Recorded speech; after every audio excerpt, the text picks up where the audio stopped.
एक वक्त था जब ब्रिटिश साम्राज्य पर सूरज कभी अस्त नहीं होता था।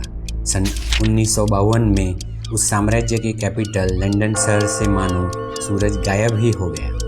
लंदन शहर घने और भयानक कोहरे में डूब गया। हवा धुएं और कालिख से घनी हो गई, जो वर्षों के औद्योगिकरण और प्रदूषण का परिणाम था।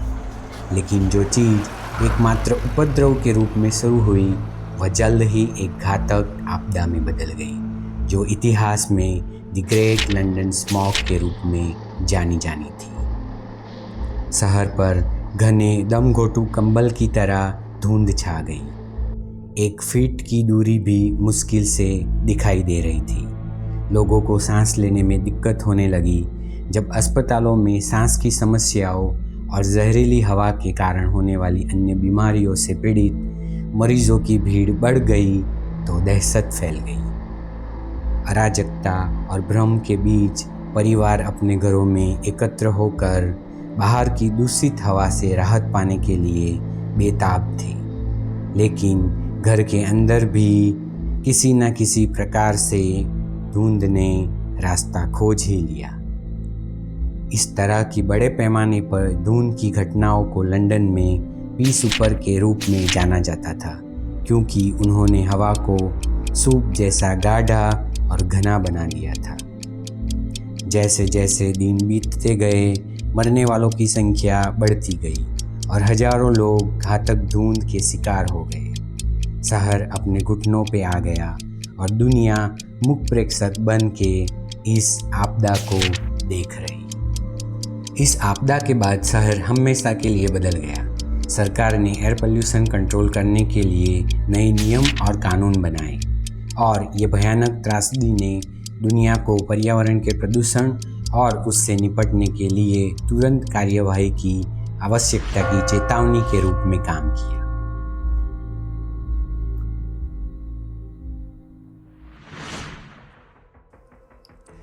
ये घटना इस बात की पुष्टि करती है कि एयर पोल्यूशन वाकई में कितना भयानक हो सकता है। आइए इस वीडियो में जानने की कोशिश करते हैं कि एयर पोल्यूशन क्या है, एयर पोल्यूशन के कौन कौन से प्रकार हो सकते हैं और कौन कौन से वो एयर पोल्यूटेंट्स हैं जो हमें बहुत बीमार कर सकते हैं। मैं नरेश चौहान, और चलो मिल के हम समझते हैं what is air pollution.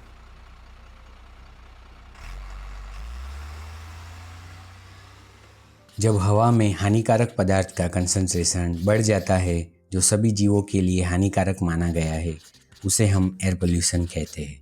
Basically हवा में धूल, गैस और धुआं मिल के उसे दूषित करते हैं। एक और व्याख्या के मुताबिक फिजिकल, केमिकल और बायोलॉजिकल चेंज जो हवा में होते हैं, उसे भी हम एयर पोल्यूशन कहते हैं, जो इंडोर और आउटडोर 2 प्रकार के हो सकते हैं। बहुत सारी चीज़ें एयर पोल्यूशन के लिए जवाबदार है, जैसे कि फॉसिल फ्यूल, इंडस्ट्री और परिवहन, और जंगल में लगी आग तथा ज्वालामुखी का फटना भी शामिल है। Suit, mould, pollen, carbon monoxide, sulphur dioxide, nitrogen dioxide, ozone और पार्टिकुलेट मैटर एयर पोल्यूटेंट्स के कुछ उदाहरण हैं।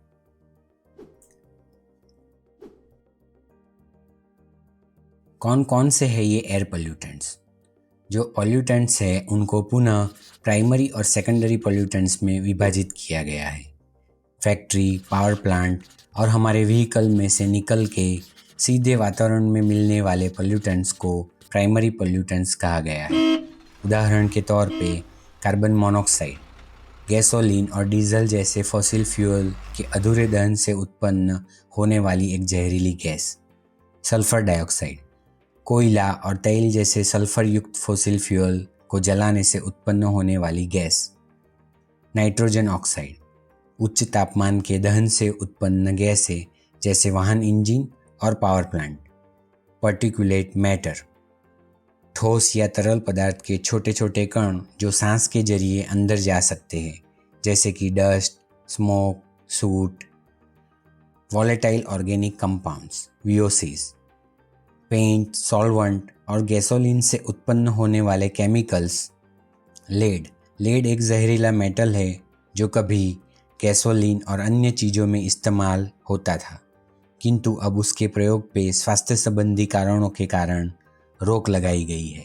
जो सेकेंडरी पॉल्यूटेंट्स हैं वो प्राइमरी पॉल्यूटेंट्स और अन्य पदार्थ जैसे कि सूर्य प्रकाश और एटमॉस्फेरिक गैसों के बीच के केमिकल प्रोसेस से बनते हैं। ये प्राइमरी पॉल्यूटेंट्स जितने ही घातक है और इन्हें नियंत्रित करना अक्सर और अधिक कठिन होता है।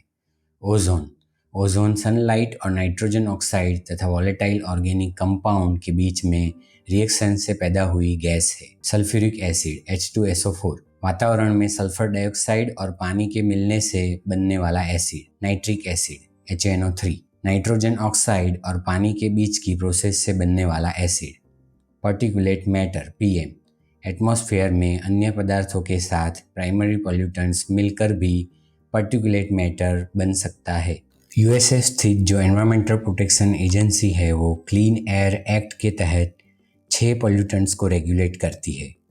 Carbon monoxide, sulphur dioxide, nitrogen oxide, particulate matter, ozone और लेड को मानव स्वास्थ्य और पर्यावरण के लिए सबसे हानिकारक माना जाता है और एयर क्वालिटी स्टैंडर्ड मापदंड को सुनिश्चित करने के लिए इन 6 पॉल्यूटेंट्स को मॉनिटर किया जाता है। एयर पॉल्यूटेंट्स का क्लासिफिकेशन हमें उसके स्रोत, इफ़ेक्ट और उसे कंट्रोल करने के उपायों के समझने में मदद करता है। एयर पॉल्यूटेंट्स की केमिकल संरचना के आधार पर इसे इस प्रकार क्लासिफाइड किया जा सकता है: particulate and non particulate pollutants. Particulate pollutants dust, lead, smoke, soot आदि ठोस या तरल पदार्थ के छोटे कण हैं जो सांस के जरिए अंदर जा सकते हैं और गंभीर स्वास्थ्य समस्याएं पैदा कर सकते हैं। और नॉन पार्टिकुलेट मैटर है गैसियस पॉल्यूटेंट्स।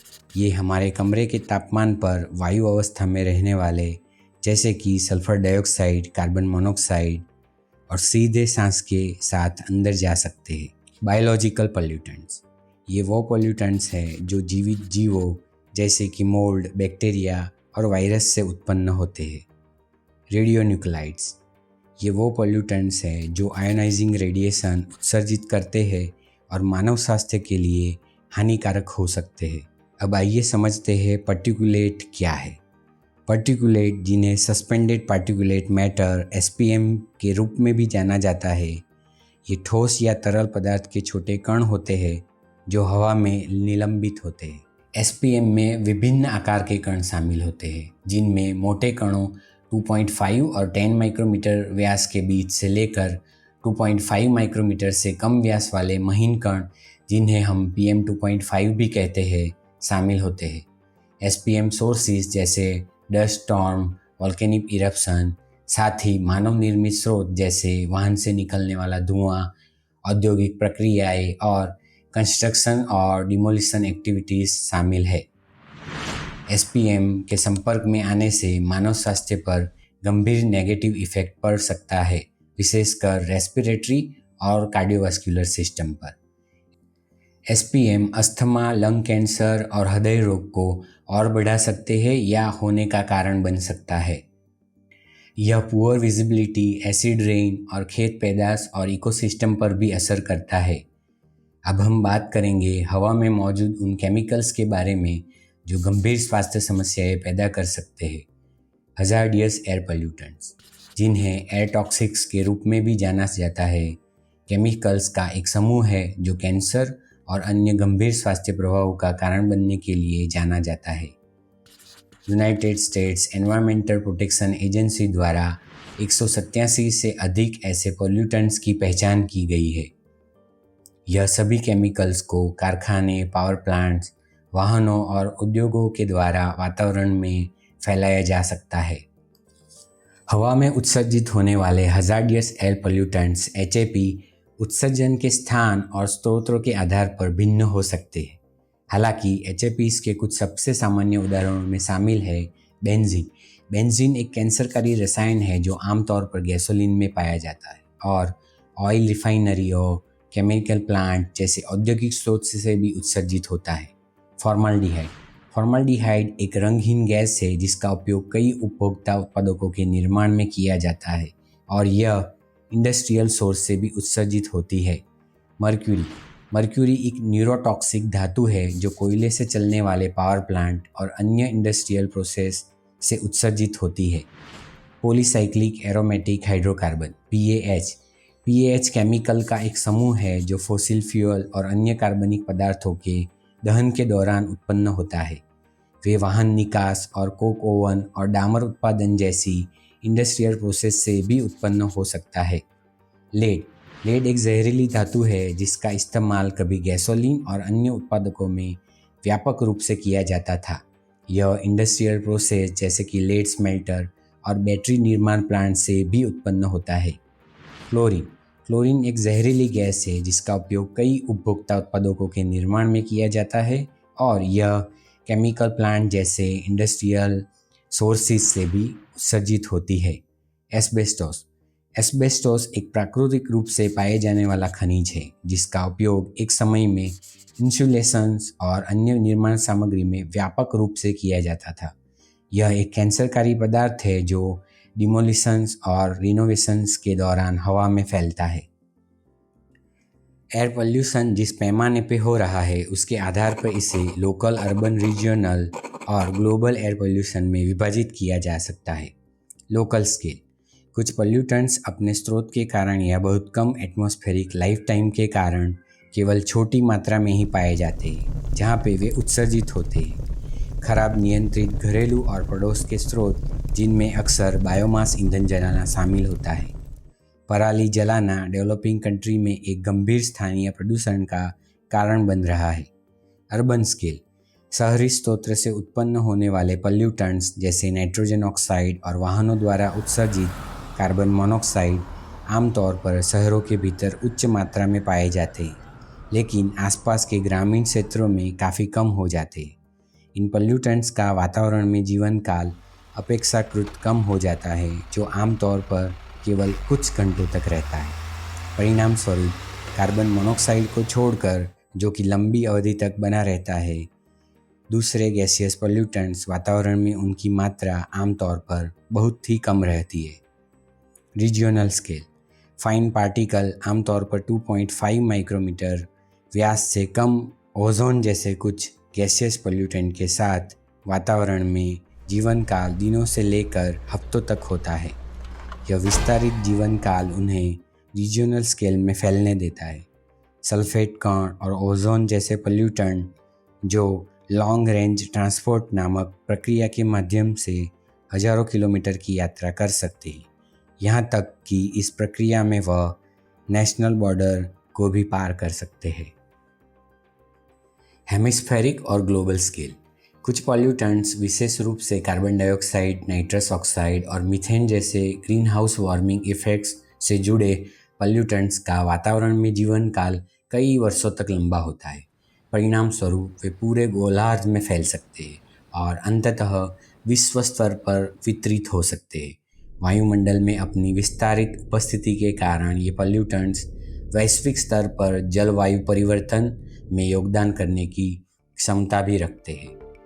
दोस्तों, एयर पोल्यूशन के इस वीडियो के अगले भाग के लिए बने रहें, जिसमें हम एयर पोल्यूशन के सोर्सेस, हमारे स्वास्थ्य पर इसके प्रभाव और एयर पोल्यूशन को रोकने और नियंत्रित करने के तरीकों के बारे में बात करेंगे। मुझे आशा है कि आपको यह वीडियो पसंद आया होगा।